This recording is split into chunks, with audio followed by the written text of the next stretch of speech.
Take your plans out of the group chat and get long weekend ready in new Abercrombie. From day to night, pack new outfits for every part of your itinerary. Grabbing brunch? Throw on the A&F Mila dress. Then head to your dinner reservation in their new bubble hem mini dress. And yes, permission to overpack for pics with the girls. Abercrombie's best-selling Scarlet Squirt deserves a post in your feed. Your plans are worth it. Shop Abercrombie's new long weekend collection online or in store. Las Vegas is an automobile city. We were built for and around cars. It's no wonder many of us believe that free parking is our constitutional right. Lately, though, free parking is getting harder to find, and expensive parking fees have become the norm. Today on CityCast Las Vegas, I'm joined by writer Brent Holmles and Hey Las Vegas editor Rob Kachelriess, and you may want to take notes for this one because we're putting together our list of the best free parking spots that are holding out for now. It's Wednesday, March 19th. I'm Dayvid Figler, and here's what Las Vegas is talking about.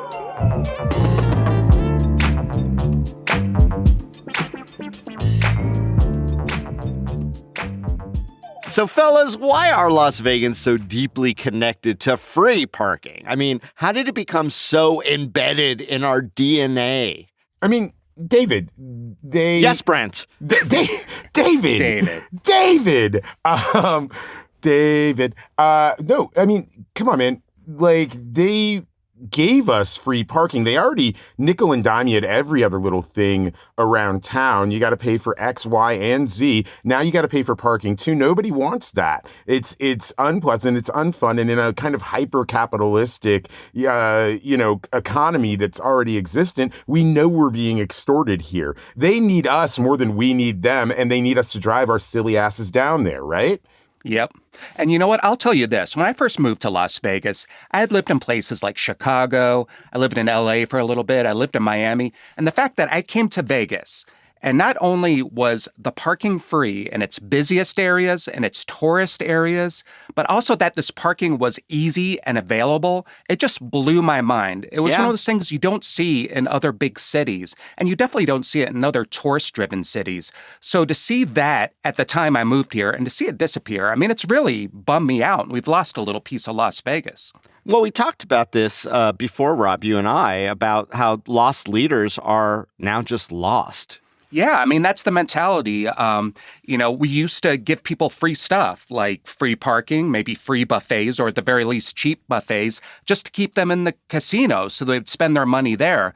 But now there's so much other stuff going on. The casino itself isn't the priority. It's all the attractions and where we can charge them, whether it's at dinner or at the parking meter. I mean, personally, I feel like as locals, we do give up so much for the resorts. Like, you should be welcoming us, right? You should be absolutely saying, okay, we'll give you that because we know you're going to dump some money here and we appreciate the local coin as well. Yeah, they do act like they're doing us a favor by giving us the first 3 hours free if you have a Nevada ID, which is kind of standard for most paid parking garages, at least on the Strip. I mean, when you talk about the matriculation to like downtown and that entire series of events, I think that's even been kind of slightly more offensive. It's not like we don't have the space for parking around town, right? Yeah. I mean, we do love our street parking. We love our structure parking. And now it is pay.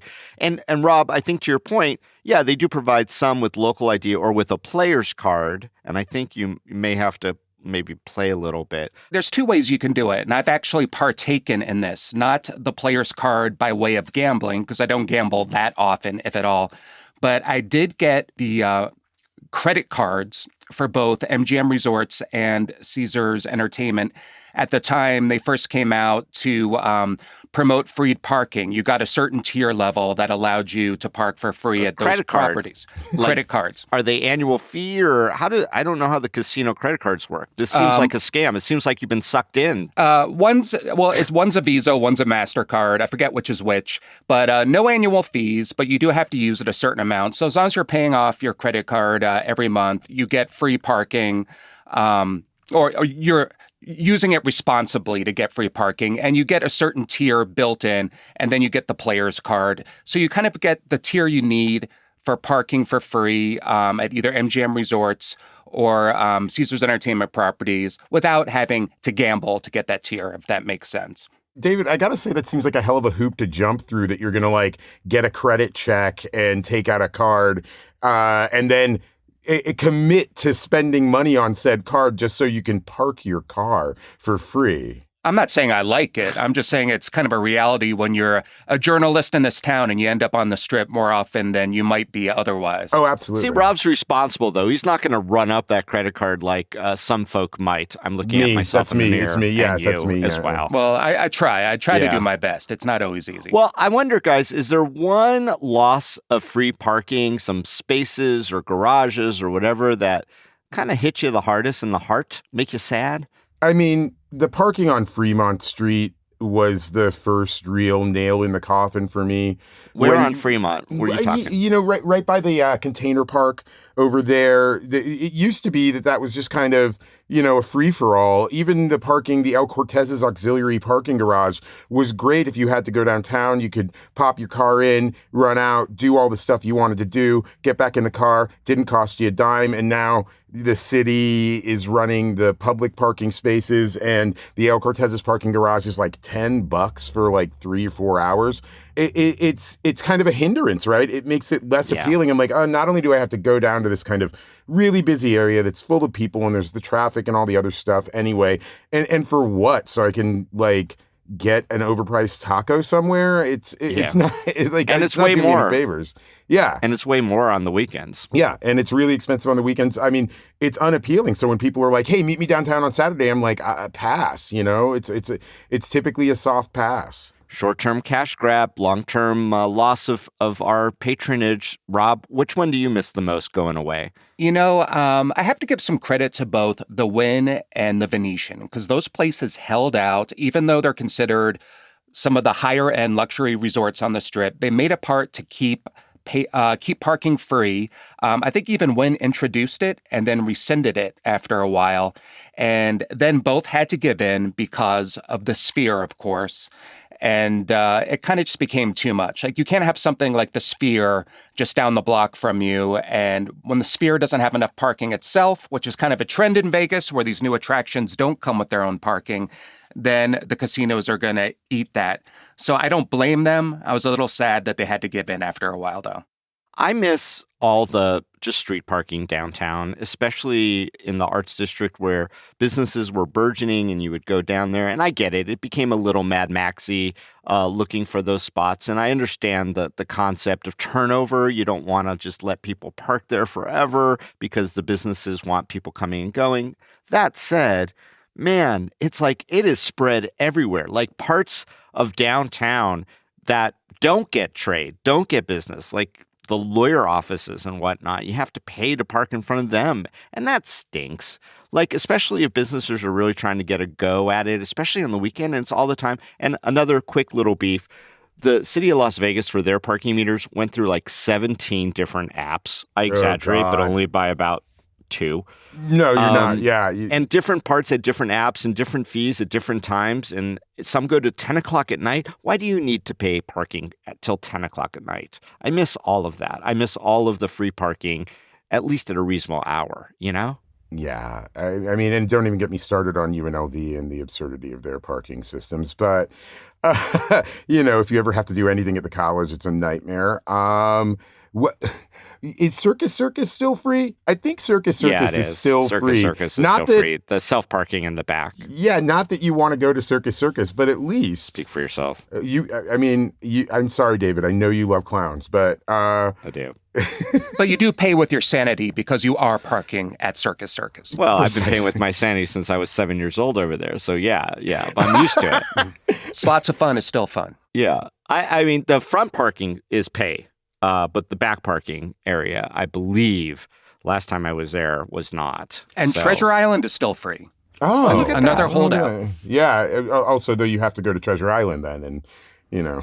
And you know what's funny is the Sahara is free, but a few months ago I went in there and I noticed new parking garage arms, like kiosk arms, kind of built in.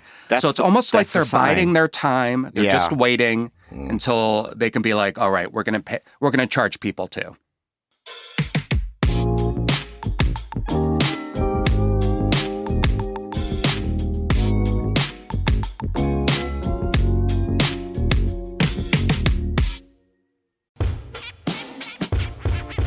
The first ever TEDx Las Vegas event is happening on April 5th at the Keep Memory Alive Event Center in downtown Las Vegas.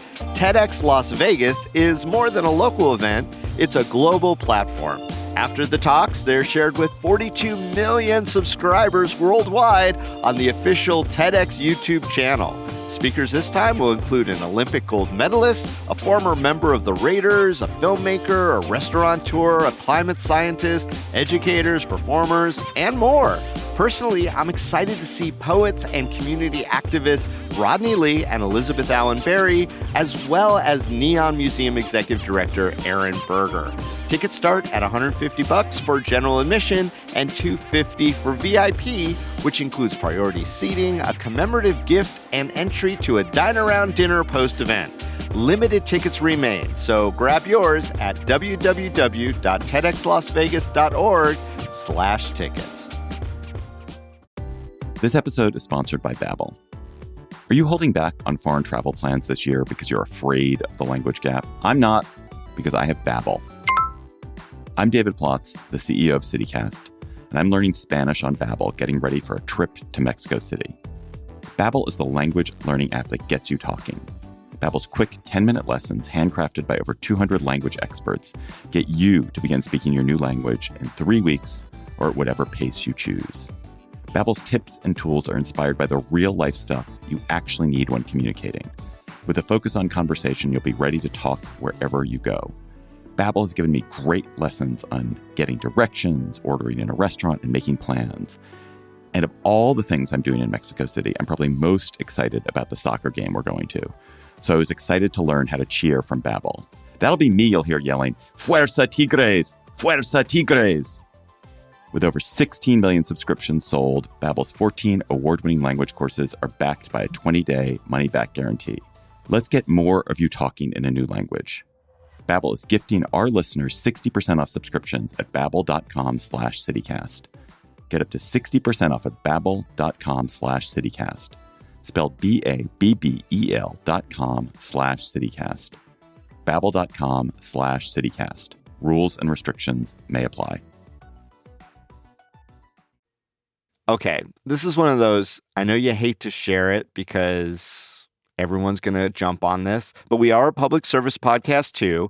So at the cost of our personal sacrifice for our sweet, sweet spots, give me at least one secret spot that's still available. Spill, boys. Rob, why don't you go first? You know, I'm going to put a little twist on your question, and not so much self-parking, but if you're going to the Strip, you can still get free valet if you go to the shops at Mandalay Place or the shops at Crystals at that valet that's kind of underneath Aria. So they still have free parking. I mean, it's not overnight parking. It's kind of designed for shoppers, but it's kind of under the radar free valet. And if you don't mind, tipping somebody a few dollars, that's kind of one of the ways to do it on the Strip. What's your go-to tip for free valet? I usually do $5. Yeah, I think that's the standard these days. Yeah, I think $3 used to be like kind of a lot of people were doing that. $1 used to be, but you give a guy $1, I would not drive your car there. But I think at this again. point we're past the $3. Yeah, I think $5 is kind of the norm. Do you ever do valet, Brent? No, I do not do valet. But if I do tip about $5.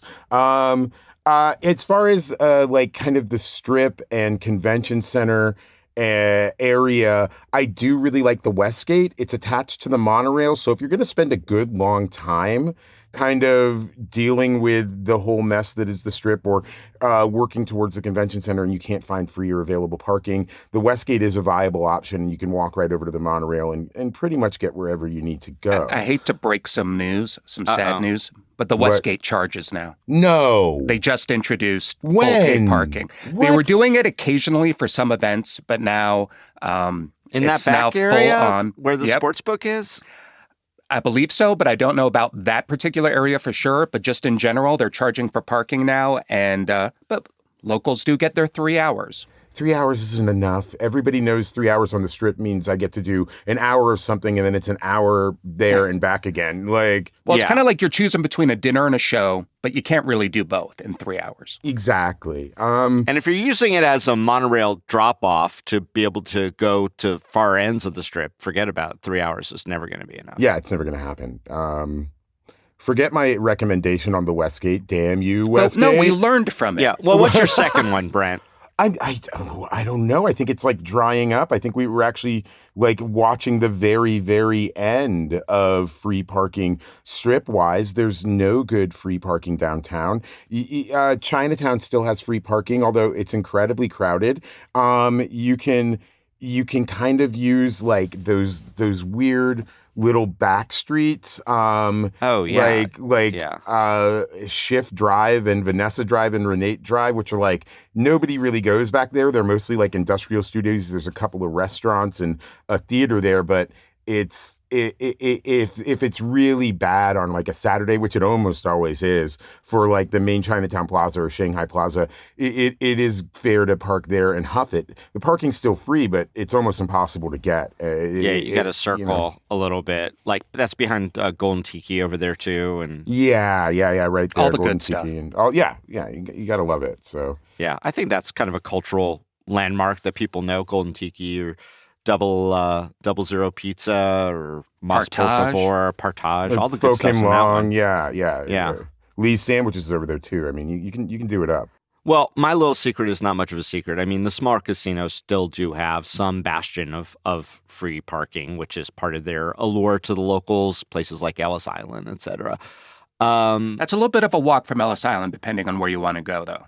Yeah, that's true. If you want to go to the Strip, especially, but if you go out to the burbs and you go to like Suncoast or the Marriott out there, I mean, you could find plenty of places to park. I mean, by the same token, downtown Summerlin, whatever that means, has ample parking, whereas like Town Square, not as much. Yeah, but even Town Square has their own little kiosks if you're parking on the street as opposed to the lots themselves. Yeah, and also in the Southwest, Uncommons charged for parking, which I think was like the first place in Vegas not named the airport, the Strip, or downtown to actually charge for parking. And I think that's one of the things that hurt Sundry, the food hall, that only lasts a year in the place. People don't like it. I mean, we're just not used to it. And we expect to get a little something direct back from our benevolent casino overlords. It reminds me of the story when Jay Sarno first opened up Circus of all places, Brent Holmles. His idea was to charge people admission just to come in and see the wonders, but that didn't last very long. Don't write it off. That's still an idea that could coming. come back to haunt us. Yikes. Well, one of my favorite things is that there are a patchwork of streets still in the downtown area, like right around Writer's Block, which is our best independent bookstore, that have 2-hour street parking. And so that's one way to kind of avoid it. But you got to make sure you're at the right one, because if you're at one that's a meter, they will nail you. And that's like a $25 ticket downtown, which is a lot more than even parking.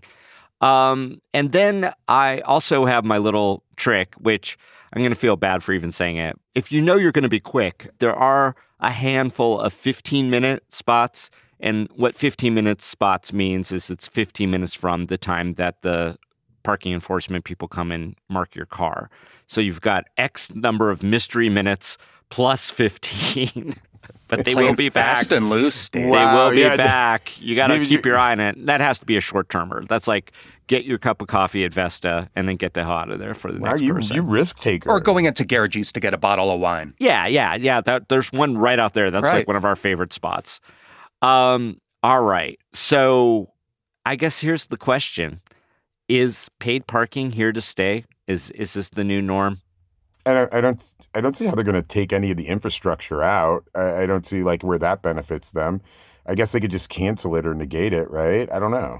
I mean, they took it away during the pandemic. So the lesson learned is if things get bad enough, they'll stop it. But as long as people keep paying it, it's here to stay. You think that this could be the thing that sparks like a real protest amongst the populace that we're as mad as hell and we're not going to pay for parking anymore? Well, that's part of what this podcast episode's about, right? Whoa. I don't know. It seems like it's really hard to rile up everyone for anything, let alone, but paid parking might be the one. When the revolution comes, parking will be unpaid. That's what we all say. But you know what? Maybe we can meet in the middle. Maybe we can have a little bit more of a validation society, because we don't have enough validation in Vegas. Oyo, I think, is the only place on the Strip that does validation, because they were free for a while. They introduced paid parking. But if you go inside and spend a few bucks at Steak and Shake or in the casino, I believe they validate your ticket. There's still places like, I believe Publicus downtown will validate you. Oh. They got a little paid lot there now on the side. I thought that was free. So that's breaking news for me. Oh, yeah, no, you got to pay. It's not free, yeah, no. It's only a couple bucks. I would love to point out that the CityCast team not too long ago was at Misbehaves at the Plaza. And what I loved about that show was at the very end, they told the audience, you know what? Let us know if you use the Plaza parking garage. Yes. We'll validate your ticket and you'll park for free because you saw the show. And I love that. And I would love to see more entertainment in Las Vegas do that. So classy. I love Misbehaving. I love the Maverick show. I thought you just said you loved Misbehaving. I love to misbehave. Did you hear what he said about the metered parking? Dayvid, you are on a brush with disaster on that one. I know. Naughty. I do like the apps. I don't like that they changed the app where, now it is directly tied to your car. So you can't pull up to someone who left an hour on the meter. Those days are gone too. Yeah. They're going to squeeze every bit out of you. That always makes me nervous though too, because I still, even though I know you don't have to, I still print out the receipt and put it on my dashboard like an old man. Oh, just in case. The proof is there. I don't trust it just to be on the app.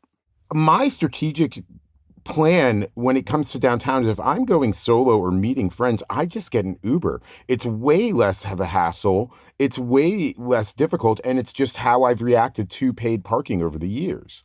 Well, I guess that brings me to the question. Maybe this is an oddball last question, but do you think it's actually good for us to have paid parking as something like a disincentive to use those gosh darn cars? I don't see it as a disincentive to use cars.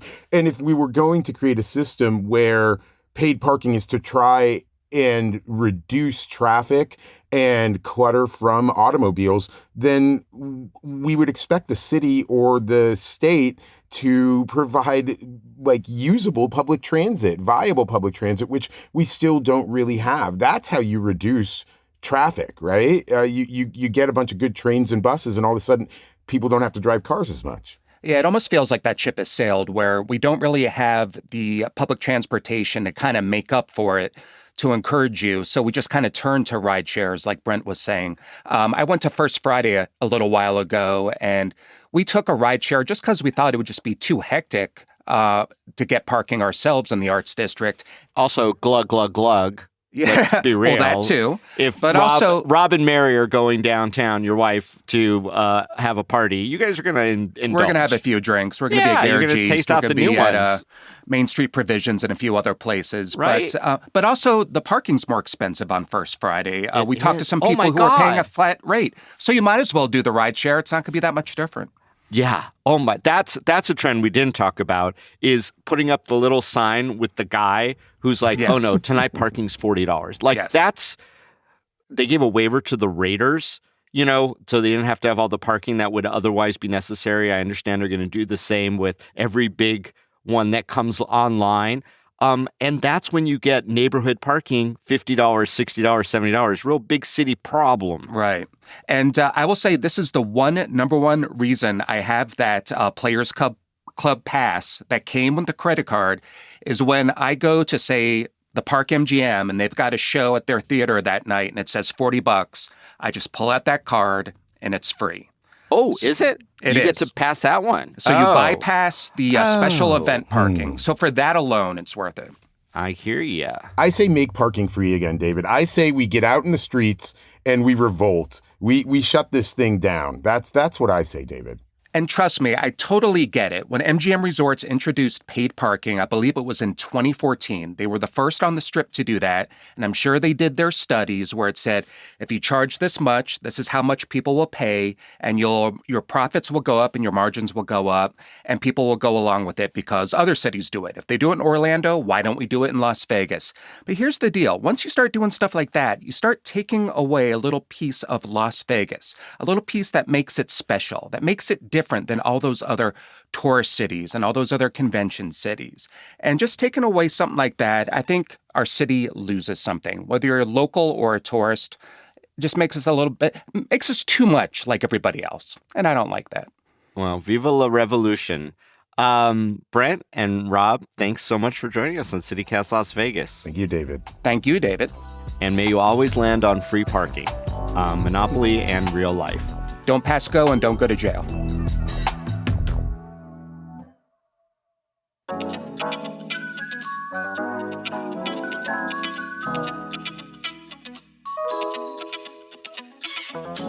And that's all for today here on CityCast Las Vegas. If you enjoyed the show, hey, go tell a friend. You could also rate our show. When's the last time you rated a show? Our show should be rated. Leave us a review, too, and subscribe to our morning newsletter. We'll be back tomorrow morning with more news from around the city. Till then, stay lucky.